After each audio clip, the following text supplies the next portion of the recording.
குரு வாழ்க, குருவே சரணம், குருவே துணை. குரு ஆஸ்ட்ரோ தமிழ் யூடியூப் சேனல் நண்பர்களுக்கு வணக்கம். நம்ம இப்போ பார்க்க போகிறது குரு பேச்சு பலன்கள் 2025. விருச்சிக ராசி அன்பர்களே, விருச்சிக ராசிக்கு குரு பகவான் இதுவரையில் 7ஆம் இடத்திலிருந்து வந்து பலன்களை கொடுத்து வந்த குரு பகவான் இப்போ 8ஆம் இடமான மறைவு ஸ்தானத்துக்கு போகிறாரு. இப்போ உங்களுக்கு நிறைய பண தட்டுப்பாடுகள் ஏற்படுறதுக்கான வாய்ப்புகள் அதிகமாக இருக்குது.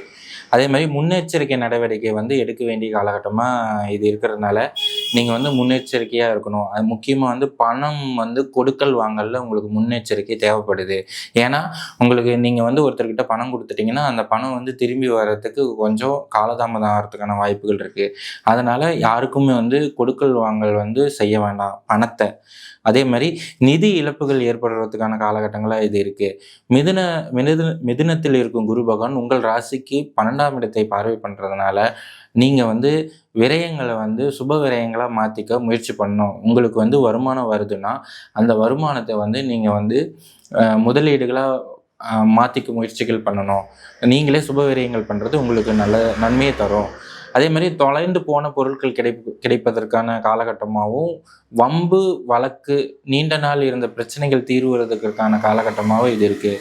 குடும்ப நபர்களின் ஒத்துழைப்பு உங்களுக்கு நன்றாகவே இருக்குது. அதே மாதிரி உங்கள் வாக்குஸ்தானம் வலுப்படுது. அதனால் நீங்கள் கொடுத்த வாக்கை காப்பாற்றுறதுக்கான வாய்ப்புகள் அதிகமாக இருக்குது. அதே மாதிரி உங்கள் தாயோட உடல்நலத்தில் முன்னேற்றங்கள் அடைவதற்கான வாய்ப்புகள் அது இருக்குது. வீடு, வண்டி, வாகனங்கள் இதில் நீங்கள் விரயங்கள் செய்ய வேண்டிய காலகட்டங்களாக இது இருக்குது.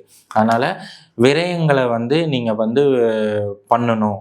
அதே மாதிரி பண இழப்பு ஏற்படுறதுக்கான வாய்ப்பு இருக்குது. அதனால் நீங்கள் பணத்தை கையாளுதல நல்ல முறையில் கையாளணும். இந்த குரு பயிற்சி விருச்சிக ராசி அன்பர்களுக்கு மத்தியமமான பலன்களை தருது. அதனால் வியாழக்கிழமை அன்று குரு பகவான் சன்னதிக்கு சென்று 2 நெய் தீபம் ஏற்றி குரு பகவானை வழிபடணுமா கேட்டுக்கொள்கிறேன். நன்றி.